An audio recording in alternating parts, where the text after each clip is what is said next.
와, 드디어 한국어 수업 신청 성공했어. 옥스퍼드 대학 강의실 앞 수강 신청 시작 3분 만에 마감 대기자 명단은 끝이 없습니다. 반면 한때 가장 인기 있었던 일본어 강의실은 지금 썰렁하기만 합니다. 정말 이게 현실이야? 무슨 일이 벌어진 걸까요? 지금 바로 사연 시작하겠습니다. 안녕하세요. 제 이름은 엘리자베스 윌슨. 옥스퍼드 대학 동양학부에서 일본어를 가르치고 있는 교수입니다. 제가 일본어를 전공으로 선택했던 건 순전히 학문적 관심과 경제적 전망 때문이었습니다. 케임브리지에서 일본 문학 박사, 그리고 지난 20년간 옥스퍼드에서 일본어 교육과 메이지 시대 문학 연구에 인생을 바쳐왔죠. 그 덕에 일본 정부로부터 문화 공로 훈장도 받았고, 메이지 문학 분야에선 세계적으로 인정받는 연구자가 되었습니다. 제가 처음 일본어를 배웠던 시절엔 동양어? 그럼 당연히 일본어지. 그게 상식이었어요. 반면 한국이라는 나라는 영국인들에겐 거의 미지의 영역이었습니다. 대부분은 한국. 그거 북한 아니야? 라고 말했고, 코리아 하면 그냥 전쟁, 분단, 군사 뉴스 정도가 전부였죠. 1988년 서울올림픽이 있은 후 조금씩 관심이 생기긴 했지만 그저 경제 성장 중인 국가 정도로 인식됐을 뿐. 문화나 예술, 교육적인 측면에선 존재감이 거의 없었습니다. 저희 옥스퍼드에서도 한국어 과정은 학생 수 부족으로 자주 폐지 위기를 맞았고 그저 교양 수업 정도로만 여겨졌어요. 반면 일본학과는 늘 최고 성적의 지원자들이 몰렸고 졸업 후 진로도 탄탄했죠. 도쿄는 아시아의 파리라 불렸고 하루키와 같은 작가는 노벨문학상 후보에 오르며 일본 문학의 권위를 증명했습니다. 저는 그런 일본어 전공 교수라는 사실에 진심으로 자부심을 느꼈습니다. 그리고 한국어 교수님들을 볼 땐 솔직히 약간은 안쓰럽기도 했죠. 그런데요, 최근 들어 대학 안에서 뭔가 묘한 변화가 느껴지기 시작했습니다. 학생들이 갑자기 BTS, 블랙핑크, 사랑의 불시착, 오징어 게임을 이야기하기 시작하더니 이젠 아예 한국어를 배우겠다고 달려드는 겁니다. 교정을 걷다 보면 서툴지만 즐겁게 한국어로 대화하는 학생들이 늘었고 학생 동아리마다 K문화 관련 활동이 넘쳐나고 있어요. 이건 단순한 유행이 아니에요. 진짜 무언가가 움직이고 있습니다. 제가 몸으로 느끼고 있어요. 세상이 바뀌고 있는 겁니다. 그리고 그 중심에 한국어가 있었습니다. 얼마 전 학과장 회의에서 한국어 과정 정원 확대 안건이 논의되었다는 소식을 들었습니다. 처음에는 그저 일시적인 현상이려니 했습니다. 그런데 오늘 아침 연구실로 오는 길에 믿기 힘든 광경을 두 눈으로 직접 목격했습니다. 동양학부 건물 앞 복도는 마치 인기 가수의 콘서트 입장을 기다리는 것처럼 한국어 수업 등록을 위해 길게 줄 선 학생들로 가득했습니다. 그것도 새벽부터 기다렸다는 학생들이 대부분이었습니다. 더욱 놀라운 것은 그들 중 상당수가 옥스포드에서도 손꼽히는 우수한 성적의 학생들이라는 점이었지요. 제 발걸음은 무의식 중에 멈춰섰고 그들의 대화에 귀가 기울여졌습니다. 한글은 세종대왕이 과학적으로 만들었대. 정말 배우기 쉽다니까. 난 한국 드라마를 자막 없이 보고 싶어서 온 거야. K-팝 가사를 이해하고 싶어서. 이런 목소리들이 들려왔습니다. 그 모습은 마치 제가 20여 년 전 일본어를 처음 배우려 할 때의 열정과 비슷했습니다. 그러나 한편으로는 가슴 한편에서 불편한 마음이 퍼져갔습니다. 20년 전 제가 일본어를 선택했을 때와는 완전히 다른 열기였기 때문입니다. 그때의 분위기는 오히려 차분하고 진중했거든요. 지금의 광경은 마치 유행처럼 번지는 것 같아 불안했습니다. 정신을 차리고 연구실로 돌아와 창밖을 바라보며 잠시 생각에 잠겼습니다. 이건 분명 일시적인 현상일 거라 믿었고 한류니 뭐니 하는 것도 결국 시간이 지나면 사그라들 거라 확신했습니다. 하지만 마음 한구석에서는 불안감이 스멀스멀 피어오르고 있었습니다. 그렇게 스스로를 안심시키며 교재를 챙겨 강의실로 향했습니다. 평소와는 다르게 정신없이 강의를 마치고 연구실로 돌아오는 길에 더욱 충격적인 소식을 접하게 되었습니다. 옥스포드와 케임브리지, 그리고 런던 동양아프리카 학교 SOAS, 대학의 한국학과 지원율이 무려 32대 1을 기록했다는 내용이었습니다. 3년 전만 해도 1000명이 채 되지 않던 지원자가 이렇게 폭발적으로 늘어나다니. 제 귀를 의심할 수밖에 없었습니다. 더욱 충격적인 건 지원자들의 면면이었습니다. A레벨 시험에서 최상위권 성적을 거둔 영국의 수재들이 대거 지원했다는 소식을 들으니 머릿속이 하얘지는 것 같았습니다. 우리 영국인들은 자국 언어에 대한 자부심이 매우 강한데 그런 우리가 다른 나라도 아닌 한국어를 배우겠다고 이렇게 몰려든다는 게 도무지 이해가 되지 않았습니다. 이런 급격한 변화에 영국 교육부도 서둘러 대응하고 있었습니다. 옥스포드 대학은 한국학과 정원을 2배로 늘리기로 했고 교수진도 대폭 확충하기로 했다는 사실을 들었습니다. 심지어 대학 내에 세종학당이라는 한국어 교육기관을 신설하는 결정까지 내려졌다고 합니다. 예전에는 교수 1명을 늘리는데도 6년이나 걸렸는데 이제는 한 번에 3명씩이나 뽑으라고 하니 세상이 완전히 뒤바뀐 것만 같았습니다. 그러나 더욱 놀라움을 금치 못했던 것은 영국 교육부가 폐지된 한국학과가 있었던 대학들에 이를 다시 신설하기로 결정했다는 것입니다. 일반적으로 한 학과를 새로 설립하는 데에는 막대한 행정적 노력과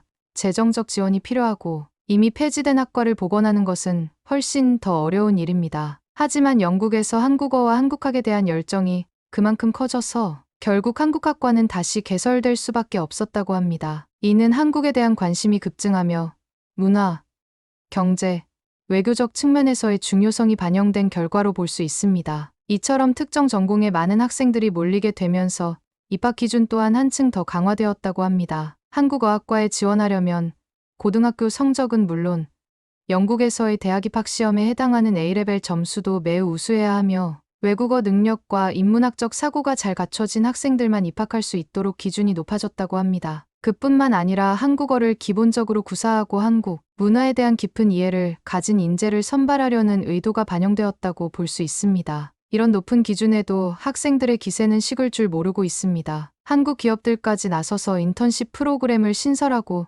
취업 연계를 강화하는 모습을 보니 이 현상은 단순한 유행을 넘어 하나의 큰 흐름으로 자리 잡고 있는 것 같았습니다. 이런 변화들을 지켜보는 동안 저희 일본학과는 점차 심각한 위기에 빠져들고 있었습니다. 3년 연속으로 지원자 수가 감소하면서 올해는 처음으로 입학 정원을 채우지 못하는 사태까지 발생했습니다. 제가 부임했을 때만 해도 입학 경쟁률이 8대 1에 달했던 학과가 이제는 지원자를 간신히 모으는 신세가 되었습니다. 매 학기마다 수강생이 10%씩 줄어드는 추세가 계속되자 학과 교수들 사이에서는 불안감이 고조되기 시작했습니다. 더욱 우려스러운 것은 일본 정부에서 제공하던 지원금의 실질적 가치가 점차 하락하고 있다는 점이었습니다. 물가 상승률을 고려하면 10년 전에 비해 거의 30%나 축소된 셈이었지요. 지난주에는 교무처로부터 충격적인 통보가 왔습니다. 일본 학과의 연구실 공간 일부를 한국학과에 양도하고 나머지는 중국학과와 공유하는 방안을 검토 중이라는 내용이었습니다. 20년 동안 지켜온 저희 학과의 전용 공간이 이렇게 축소된다는 사실에 몹시 당혹스러웠습니다. 학생들의 관심사 변화도 뚜렷했습니다. 제가 열정을 쏟아 준비했던 무라카미 하루키와 가와바타 야스나리 문학 세미나는 올해 수강 신청자가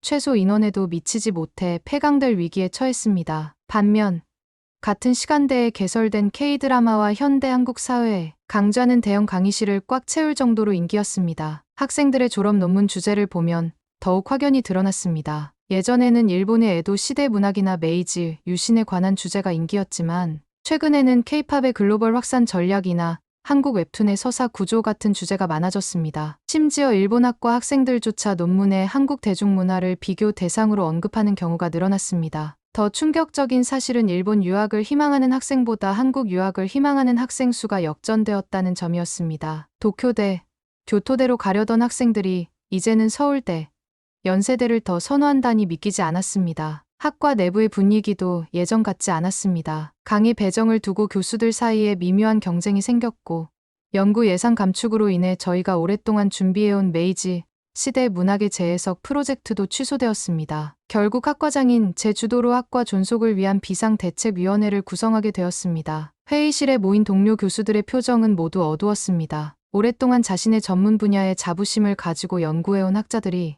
이제는 학문적 정체성마저 위협받는 듯한 혼란스러운 상황이었습니다. 우리가 평생 연구해온 일본 문학과 문화의 가치는 여전히 깊고 아름다운데 어째서 젊은 세대들은 그것을 외면하고 있는 걸까요? 심장이 무거운 채로 제 연구실에 돌아와 벽에 걸린 일본 전통 회화를 바라보았습니다. 20회 넘게 일본학의 가치를 전파하기 위해 노력해온 제 학문적 여정이 이렇게 위기에 처하다니요. 하지만 저는 이 변화의 원인을 정확히 파악하고 어떻게든 우리 학과의 미래를 지켜내야 한다는 결심을 했습니다. 그러기 위해서는 먼저 한국어 열풍의 실체를 직접 알아볼 필요가 있었습니다. 이런 고민들로 가득 찬 와중에 저희 대학의 정기학술 교류 프로그램의 일환으로 도쿄대학교의 히로시 다나카 교수가 옥스포드를 방문하게 되었습니다. 히로시 교수는 글로벌 시대의 일본 문학이라는 주제로 특별 강연을 진행하기 위해 왔는데 저와는 20년 지기 오랜 동료이자 친구였습니다. 저희는 케임브리지에서 함께 공부했던 시절부터 학문적 교류를 이어왔고,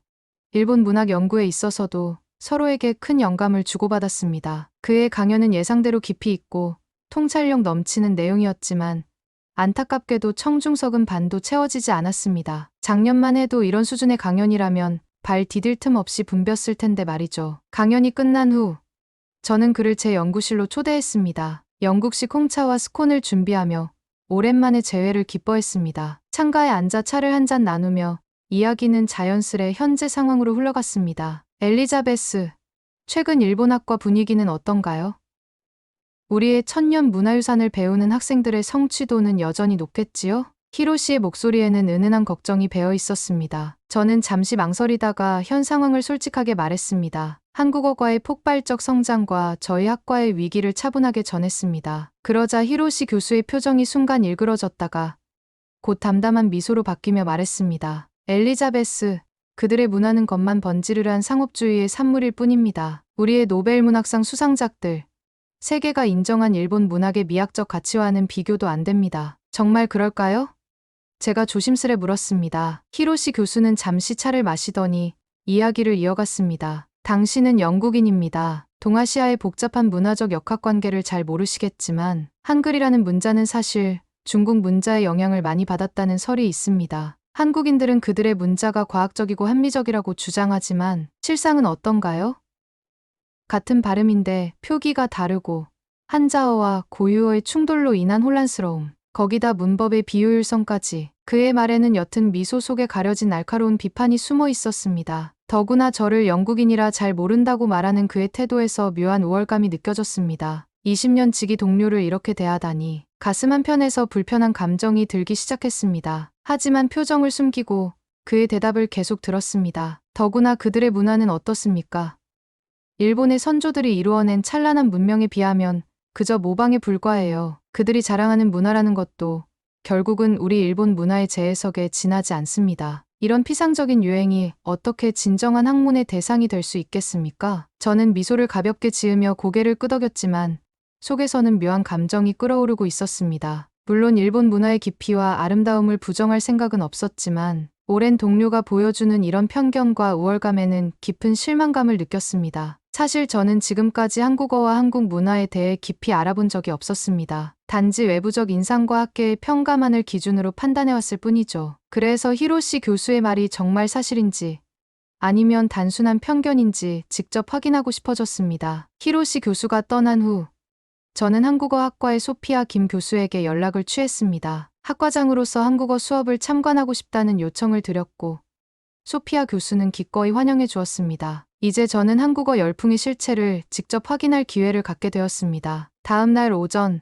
저는 동양학부 건물 3층에 위치한 한국어 강의실로 향했습니다. 제가 수업을 참관하기로 한 이유는 여러 가지가 있었습니다. 우선 학과장으로서 경쟁학과의 운영 방식을 분석할 필요가 있었고, 학생들이 왜 갑자기 한국어에 열광하는지 그 원인을 파악하고 싶었습니다. 또한 히로시 교수의 말이 정말 사실인지 확인하고 싶은 학문적 호기심도 있었지요. 강의실 문 앞에 도착하자 소피아 김 교수가 밝은 미소로 저를 맞이했습니다. 소피아 교수는 35살 정도로 보이는 젊은 학자였는데 옥스포드에서 언어학 박사 학위를 받은 후 3년 전에 부임했다고 들었습니다. 우리는 간단히 인사를 나눈 후 저는 뒷자리에 조용히 앉아 수업을 지켜보기 시작했습니다. 강의실에 들어서자마자 저는 첫 번째 충격을 받았습니다. 그곳의 분위기는 제가 20년간 경험해온 일본어 강의실과는 완전히 달랐기 때문입니다. 학생들은 수업 시작 전부터 서로 한국어로 대화를 나누고 있었고 교수가 들어오자 활기찬 목소리로 인사를 건넸습니다. 안녕하세요, 선생님. 소피아 교수는 환한 미소로 학생들에게 응답했습니다. 안녕하세요. 여러분, 오늘은 특별 손님이 오셨어요. 일본학과 학과장이신 엘리자베스 교수님입니다. 모든 학생들이 저를 향해 고개를 돌렸고 놀랍게도 그들 역시 한국어로 안녕하세요, 교수님이라고 인사했습니다. 저는 어색한 미소를 지으며 가볍게 고개를 끄덕였습니다. 수업이 시작되자 두 번째 충격이 왔습니다. 소피아 교수의 교수법은 제가 늘 써온 방식과 너무나 달랐습니다. 일본어 수업에서는 교수가 주로 일방적으로 강의하고 학생들은 필기를 하는 정적인 분위기였지만 이곳에서는 교수와 학생 간의 끊임없는 상호작용이 이루어졌습니다. 진우 씨, 어제 뭐 했어요?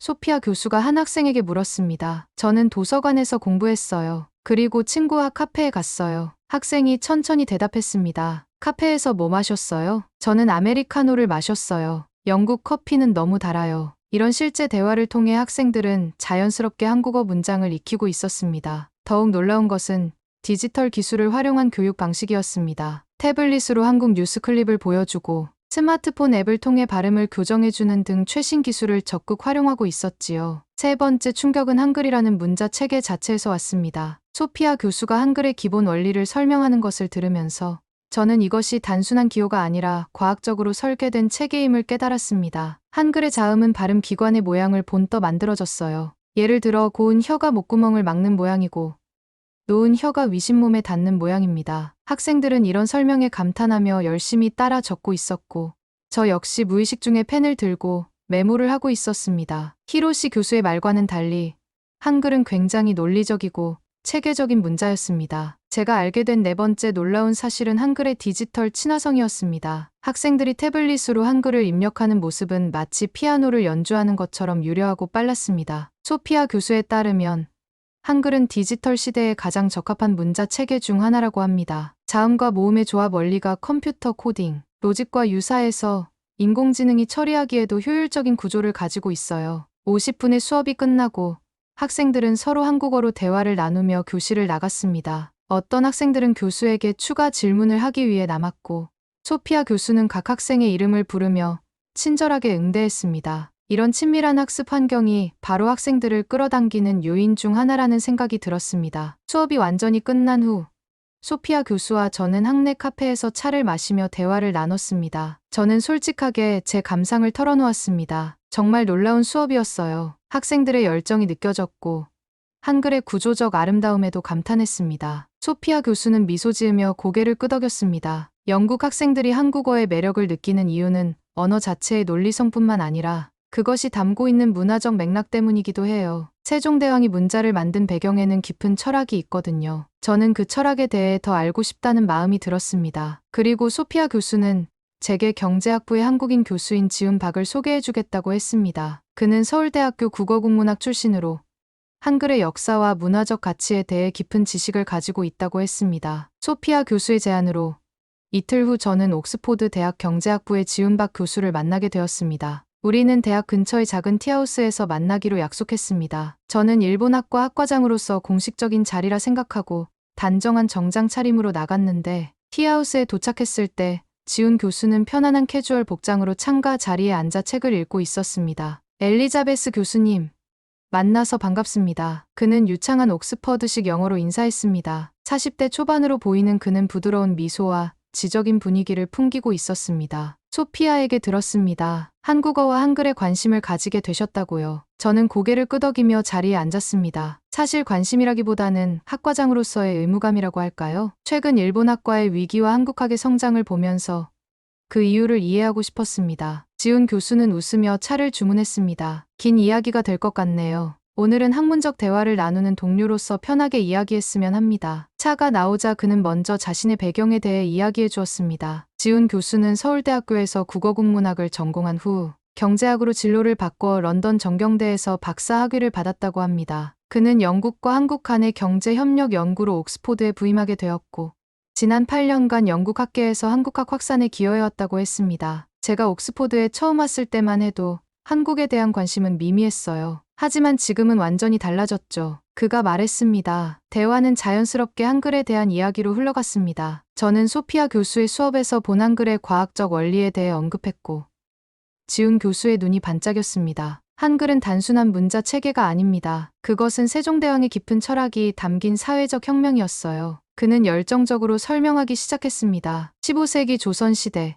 백성들은 중국에서 들어온 한자를 배우기 너무 어려워 대부분 문맹이었습니다. 세종대왕은 누구나 쉽게 배울 수 있는 문자가 있다면 백성들의 삶이 나아질 거라고 믿었지요. 그래서 과학적 원리를 바탕으로 한글을 창제했습니다. 지훈 교수는 냅킨 위에 간단한 한글 자음을 그리며 설명을 이어갔습니다. 이것은 단순한 기호가 아니라 발음할 때 입 모양과 혀의 위치를 본떠 만든 것입니다. 예를 들어 기역은 혀뿌리가 목구멍을 막는 모양이고 니은은 혀가 위신몸에 닿는 모양이지요. 이런 직관적인 디자인 덕분에 문맹이었던 사람도 며칠 만에 기본적인 읽기와 쓰기를 배울 수 있었습니다. 저는 그의 설명에 깊은 감명을 받았습니다. 문자가 이렇게 철학적이고 사회적인 의미를 가질 수 있다니 놀라웠습니다. 가장 중요한 건 한글이 가진 민주적 가치입니다. 지훈 교수는 계속했습니다. 당시 문자는 권력을 가진 소수의 전유물이었어요. 하지만 세종대왕은 모든 백성이 읽고 쓸 수 있게 함으로써 지식의 민주화를 이루고자 했습니다. 백성들이 왕에게 직접 상소를 올릴 수 있게 되었고 지배층과 피지배층 사이의 소통이 가능해졌지요. 이야기를 들으면서 저는 문자가 단순한 의사소통 도구를 넘어 사회 변혁의 도구가 될 수 있다는 사실에 새삼 놀랐습니다. 일본어와 한자를 연구해온 제게는 신선한 관점이었습니다. 대화는 자연스럽게 한영 관계의 역사로 넘어갔습니다. 지훈 교수는 19세기 말부터 시작된 양국의 외교, 관계와 지금까지 이어져 온 문화적 교류에 대해 해박한 지식을 보여주었습니다. 흥미로운 점은 영국인들이 한국을 바라보는 시선이 시대에 따라 어떻게 변화해왔는지입니다. 처음에는 은둔의 나라로 불리던 한국이 이제는 문화 강국으로 인식되고 있지요. 특히 젊은 세대에게 한국은 창의성과 혁신의 상징이 되었습니다. 그의 말에 저는 문득 제 학생들이 일본 대신 한국에 열광하는 이유가 어렴풋이 이해되기 시작했습니다. 지훈 교수는 한국 대중문화의 성공 비결에 대해서도 흥미로운 분석을 들려주었습니다. 한국 콘텐츠의 강점은 전통과 현대, 동양과 서양의 요소를 창의적으로 융합하는 능력에 있습니다. 또한 보편적 정서에 호소하면서도 한국만의 독특한 문화적 코드를 유지하는 균형 감각이 뛰어나죠. 우리의 대화는 3시간 넘게 이어졌고 저는 한국과 한글에 대한 새로운 시각을 얻게 되었습니다. 무엇보다 인상 깊었던 것은 지훈 교수의 균형 잡힌 시각이었습니다. 그는 한국 문화의 우수성을 자랑하면서도 일본을 포함한 다른 문화의 가치도 인정하는 열린 태도를 보여주었습니다. 헤어질 때 그는 제게 한 권의 책을 건네주었습니다. 한글, 디지털 시대의 문자라는 제목의 영어 번역본이었습니다. 이 책이 교수님의 궁금증을 해소하는 데 도움이 되길 바랍니다. 그리고 혹시 더 알고 싶으시면 다음 달에 서울에서 열리는 국제 언어학 학술 대회에 함께 가시는 건 어떨까요? 제가 영국 학계 대표단을 구성 중인데 교수님의 참여를 환영합니다. 저는 잠시 고민했지만 이 제안이 제 학문적 여정의 중요한 전환점이 될 수 있겠다는 생각이 들었습니다. 감사합니다. 진지하게 고려해 보겠습니다. 지훈 교수의 제안을 받은 후 저는 며칠 동안 고민했습니다. 사실 연구 안식년을 1년 앞두고 있었기에 일본 방문 계획은 이미 세워놓은 상태였습니다. 하지만 현재 옥스포드에서 일어나고 있는 변화와 제약과의 위기를 생각하면 한국을 직접 경험해보는 것이 중요하다는 판단이 들었습니다. 결국 저는 국제 언어학 학술 대회 참석을 결정했고 지훈 교수가 이끄는 영국 학계 대표단에 합류했습니다. 대표단에는 케임브리지, 에든버러, SOAS 등 영국 주요 대학의 언어학자들이 포함되어 있었습니다. 저는 유일한 일본학 전공자였기에 약간 어색했지만 새로운 시각을 얻을 수 있는 좋은 기회라고 생각했습니다. 12시간의 긴 비행 끝에 인천국제공항에 도착했습니다. 비행기에서 내리자마자 저는 첫 번째 놀라움을 경험했습니다. 공항은 믿을 수 없을 정도로 깨끗하고 효율적이었으며 최첨단 시설을 갖추고 있었습니다. 자동 출입국 심사대는 빠르고 간편했으며 곳곳에 설치된 디지털 안내 시스템은 여러 언어로 정보를 제공하고 있었습니다. 인상적이죠?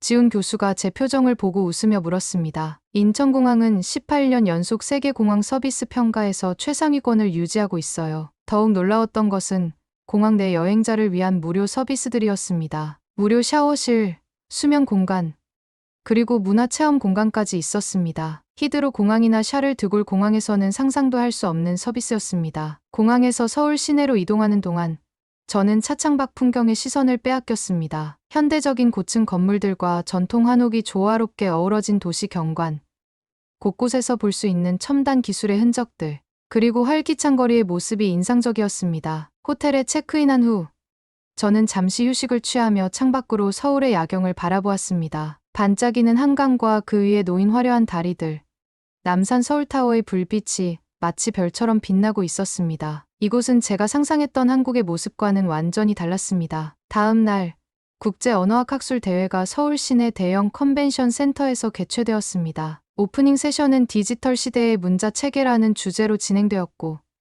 저는 큰 관심을 가지고 참석했습니다. 발표자 중 한 명인 미국 MIT의 언어학 교수는 인공지능, 언어 모델에서 각국 문자의 처리 효율성에 대한 연구 결과를 발표했습니다. 놀랍게도 한글은 로마자, 한자, 가나 문자 등과 비교했을 때 가장 효율적인 처리 속도와 정확도를 보여주었다고 합니다. 한글의 체계적인 구조와 논리성이 디지털 시대에 큰 강점으로 작용하고 있습니다. 특히 인공지능이 언어를 학습하고 처리하는 과정에서 한글은 다른 문자 체계보다 오류율이 현저히 낮게 나타납니다. 이 발표를 들으며 저는 지훈 교수가 말했던 한글의 디지털 시대 적합성을 실감했습니다. 학술 대회에는 세계 각국에서 온 언어학자들이 참석했고 한글에 대한 연구 성과들이 지속적으로 공유되었습니다. 저는 그동안 제가 얼마나 좁은 시야로 언어와 문화를 바라보았는지 깨닫게 되었습니다. 오후 세션이 끝난 후 지훈 교수가 저를 불렀습니다. 엘리자베스,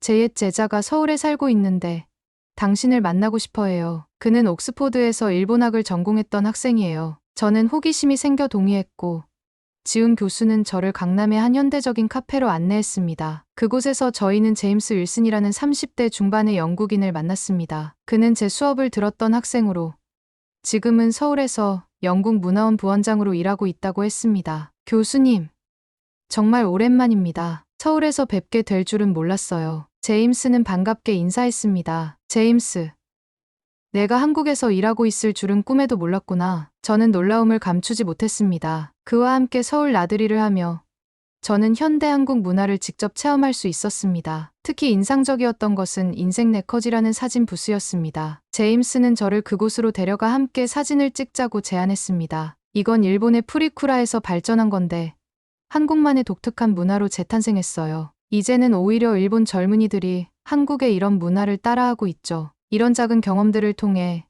저는 한국이 단순히 일본 문화를 모방한 것이 아니라 자신만의 창의적인 방식으로 문화를 발전시켜왔다는 것을 이해하게 되었습니다. 히로시 교수의 편견 어린 시각과는 달리 한국은 독자적인 문화적 정체성을 가진 나라였습니다. 학술 대회가 이틀째 되는 날, 지훈 교수는 영국 대표단을 위한 특별 일정을 마련해 주었습니다. 바로 서울대학교와 연세대학교 방문이었습니다. 저는 특히 서울대학교 국어국문학과 방문을 기대했습니다. 한글과 한국 문화의 원류를 더 깊이 이해할 수 있는 기회라고 생각했기 때문입니다. 아침 일찍 버스를 타고 서울대학교에 도착했습니다. 캠퍼스는 관악산 기슭에 자리 잡고 있었는데 현대적인 건물들과 울창한 숲이 어우러진 모습이 인상적이었습니다. 마치 옥스포드의 자연과 건축물이 조화를 이루는 모습과도 비슷하다는 생각이 들었습니다. 서울대학교 국어국문학과에서는 한글학 연구소의 이진우 교수가 저희를 맞이해 주었습니다. 그는 세종대왕과 한글 창제에 관한 전문가로 저희에게 귀중한 자료들을 보여주었습니다. 이것은 훈민정음 해례본의 복제본입니다. 원본은 국보로 지정되어 있지요. 이 교수는 유리 케이스 안에 보관된 책을 가리키며 말했습니다. 세종대왕이 한글을 창제한 원리와 사용법을 상세히 설명한 문서입니다. 저는 경외심을 느끼며 그 문서를 바라보았습니다. 비록 한글을 읽을 수는 없었지만 그 문서에 담긴 역사적 의미와 가치를 충분히 느낄 수 있었습니다. 이어서 이 교수는 한글의 창제 원리에 대한 특별 강연을 해주었습니다. 지훈 교수가 간략히 설명해 주었던 내용을 더욱 심도 있게 들을 수 있었습니다. 특히 인상적이었던 것은 한글이 단순한 문자 체계를 넘어 당시 세계 최고 수준의 음성학적 지식을 바탕으로 설계되었다는 점이었습니다. 세종대왕과 집현전 학자들은 당시 알려진 음성학 이론을 모두 연구했고 여기에 독창적인 아이디어를 더해 한글을 만들었습니다. 특히 자음을 발음할 때 발음 기관의 모양을 본뜬 것은 세계 문자 역사에서도 유례가 없는 혁신이었지요. 강연이 끝난 후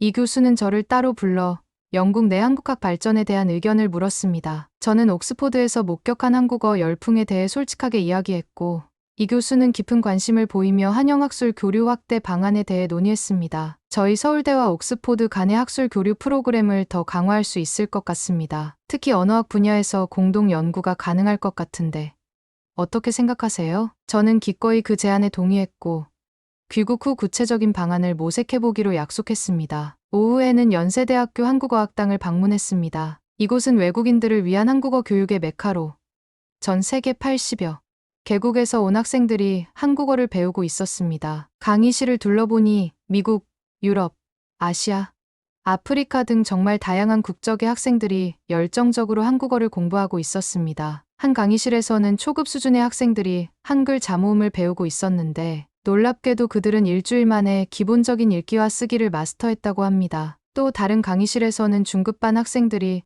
태블릿을 활용한 상호작용 학습을 하고 있었습니다. 저는 그들의 학습 과정과 교육 방법론에 깊은 인상을 받았습니다. 연세대 한국어학당의 김지영 원장은 디지털 기술을 활용한 현대적 언어 교육 방식에 대해 설명해 주었습니다. 저희는 전통적인 학습법과 첨단 기술을 조화롭게 결합하고 있습니다. 인공지능 기반 발음 교정 시스템, 가상현실을 활용한 문화 체험, 맞춤형 학습 앱 등을 통해 학생들의 학습 효과를 극대화하고 있지요. 이런 혁신적인 접근법을 보며 저는 옥스포드의 일본학과에도 이런 현대적 교육 방식을 도입할 필요가 있다는 생각이 들었습니다. 방문 일정을 마치고 한국 학생들과의 간담회 시간이 마련되었습니다. 놀랍게도 그들은 셰익스피어와 제인 오스틴 같은 영국 문학에 대해 해박한 지식을 가지고 있었고, 영국 대학에서 공부하고 싶다는 열망을 표현했습니다. 그들의 국제적 시각과 열린 사고방식은 제가 가진 한국에 대한 고정관념을 완전히 바꿔놓았습니다. 한 여학생이 제게 물었습니다. 교수님,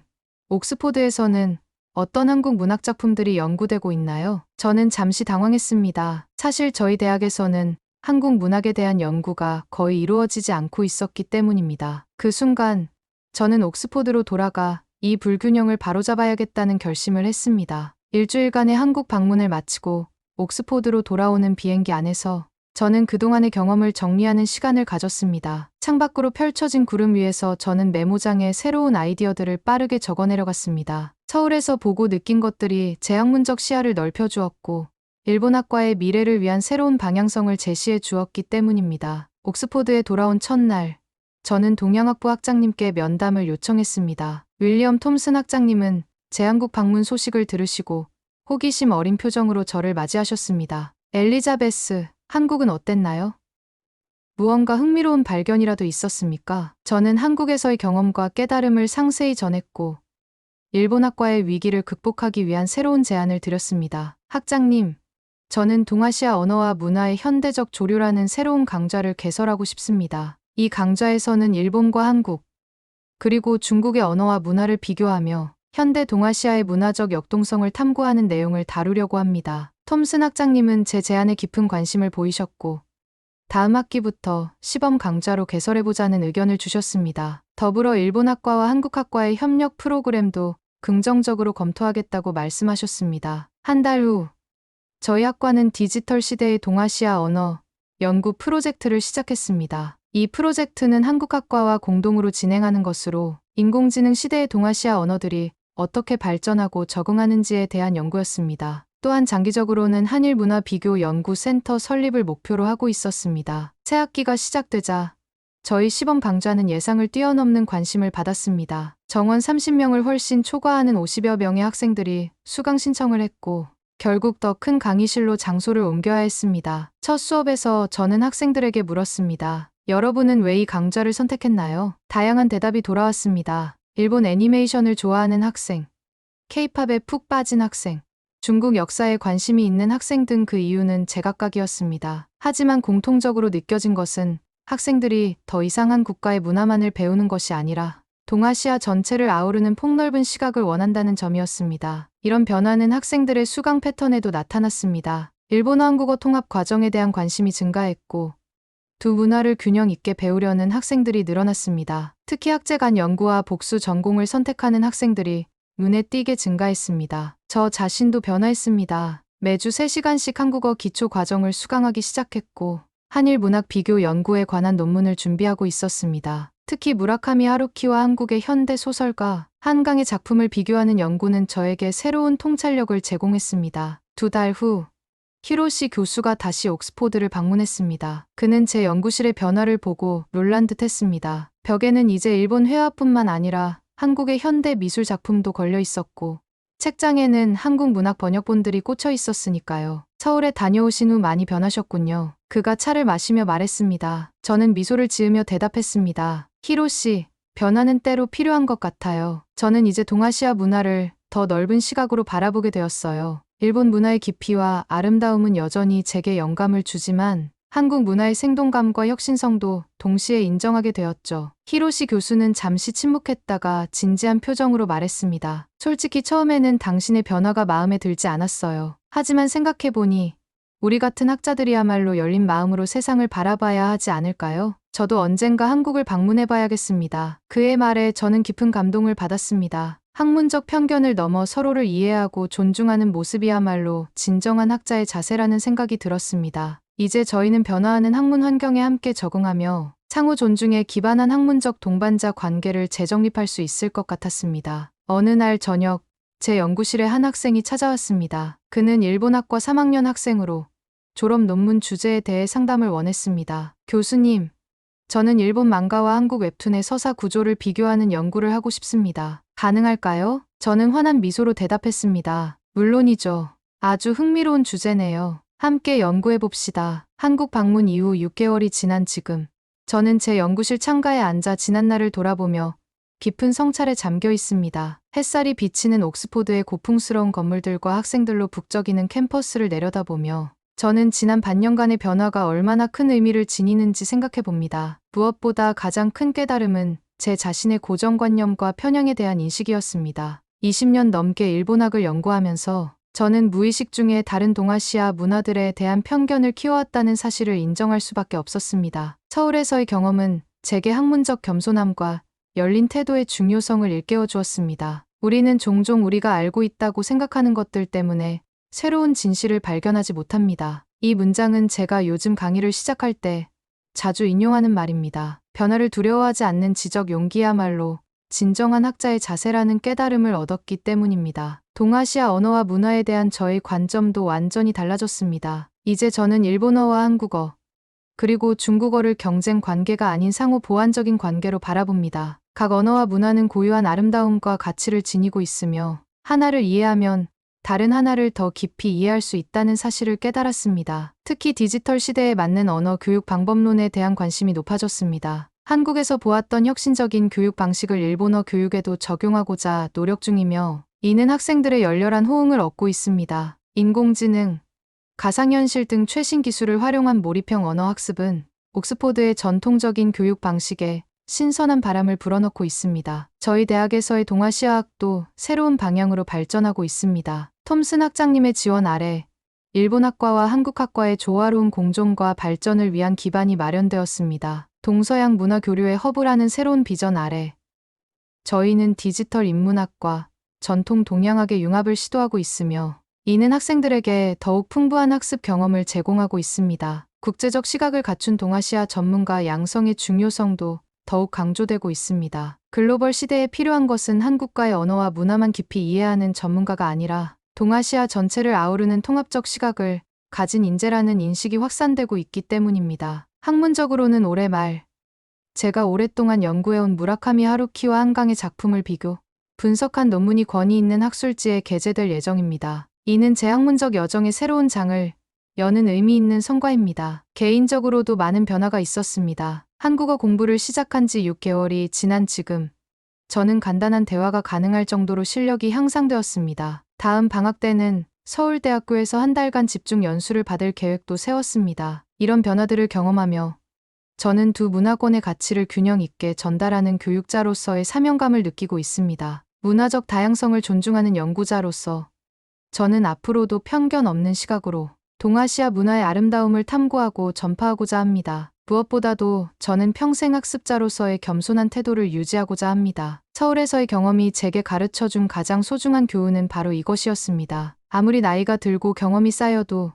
새로운 지식과 시각을 받아들일 준비가 되어 있어야 한다는 것 말입니다. 창밖으로 보이는 석양이 아름답게 물들고 있습니다. 마치 제 학문적 여정의 새로운 시작을 축복하는 듯합니다. 저는 미소를 지으며 내일의 강의 준비를 위해 책상으로 돌아갑니다. 지금까지 옥스포드 대학 일본학과 엘리자베스 교수의 사연 어떠셨나요? 교수님의 이야기를 통해 우리는 문화와 언어의 가치는 단순히 경제력이나 전통의 깊이만으로 결정되지 않는다는 점을 깨닫게 되었습니다. 때로는 우리가 가진 고정관념이 진정한 가치를 보지 못하게 할 수 있지요. 엘리자베스 교수님은 자신의 편견을 깨닫고 새로운 시각을 발견하셨습니다. 영국에서 불고 있는 한국어 열풍은 어디까지 이어질지 여러분은 어떻게 생각하시나요? 아래 댓글로 여러분의 생각을 남겨주세요.